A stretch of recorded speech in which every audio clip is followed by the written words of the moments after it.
তরমুজের শরবত তৈরি করার জন্য আমি নিয়ে নিচ্ছি প্রথমে দুধ 1 কাপের মতো, সাথে দিয়ে দিচ্ছি 1 টেবিল চামচ পরিমাণ গুঁড়া দুধ। এখন একটা হুইস্কের সাহায্যে গুঁড়া দুধটা লিকুইড দুধের সাথে মিশিয়ে নিচ্ছি। আর এই দুধটা হচ্ছে ফ্রিজের একদম ঠান্ডা। যদি আপনারা জাল করে গরম দুধ নিতে চান তাহলে সেই ক্ষেত্রে জাল করে দুধটা গরম করে তারপরে ফ্রিজে রেখে ঠান্ডা করে নেবেন। তো ভালো করে মেশানো হয়ে গেছে। তারপর আমি এটার মধ্যে দিয়ে দিচ্ছি ঘরের তৈরি রুহ আফজা 1 টেবিল বা 1.5 টেবিল চামচের মতো।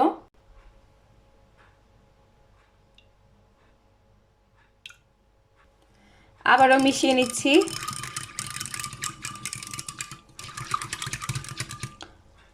তো এই পর্যায়ে সুন্দর একটা কালার চলে এসেছে। মেশানো হয়ে গেছে, একপাশে রেখে দিচ্ছি।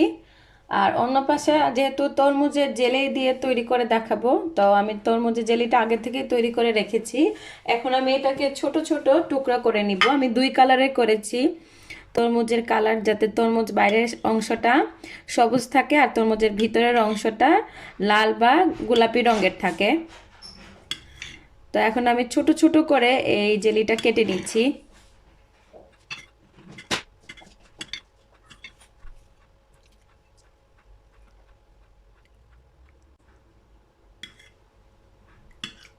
ছোট ছোট করে দিলে শরবতের মতো করে খেতে ভালো লাগে।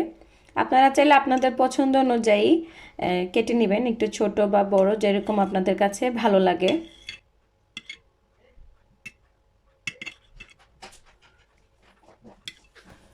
তো ছোট ছোট করে কাটা হয়ে গেছে। এখন আমি এই জেলিগুলা দিয়ে দিচ্ছি লিকুইড মিল্কের মধ্যে।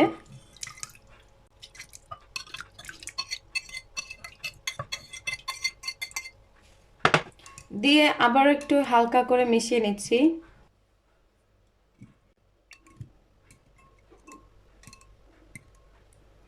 এই জেলিটা যেহেতু তরমুজের জুস দিয়ে করা, তাই অন্যান্য জেলির থেকে এটা খেতে বেশি মজা।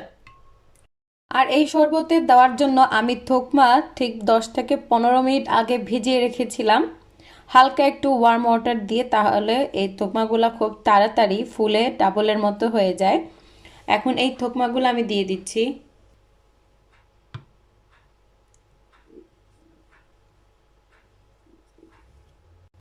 দিয়ে আবারও হালকা করে মিশিয়ে নিচ্ছি।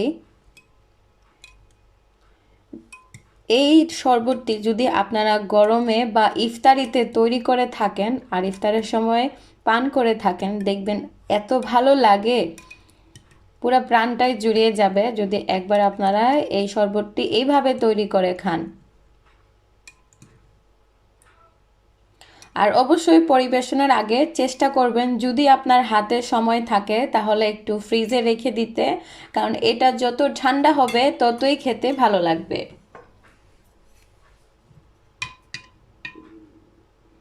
আর এই থোকমাগুলা যদি আগে থেকে না ভিজানো থাকে সমস্যা নেই, আপনাদের হাতে যদি শরবতটা বানিয়ে রাখার সময় থাকে তাহলে রেখে দিবেন, এইখানে ভিজতে ভিজতে এটা আর একটু ফুলে ডাবল হয়ে যাবে। তো তৈরি হয়ে গেল আমার এখানে তরমুজের জেলি দিয়ে খুবই মজাদার একটা শরবত। আপনারা চাইলে এই শরবতটি বাটিতে নিয়েও খেতে পারেন, চাইলে গ্লাসের মধ্যেও পরিবেশন করে খেতে পারেন। বড় ছোট সবাই কিন্তু অনেক বেশি পছন্দ করবে একবার যদি আপনারা বানিয়ে পরিবেশন করেন। যেই সব বাচ্চারা তরমুজ খেতে চায় না তাদেরকে চাইলে আপনারা এইভাবে জেলো বানিয়েও দিতে পারেন বা তরমুজের জেলো পুডিং তৈরি করে দিতে পারেন।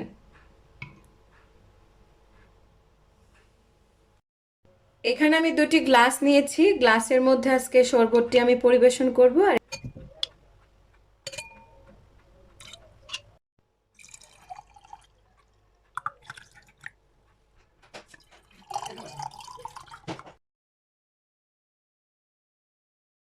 এরই মধ্যে তৈরি হয়ে গেল তরমুজের পুডিং দিয়ে বা তরমুজের জেলো দিয়ে মজাদার শরবত।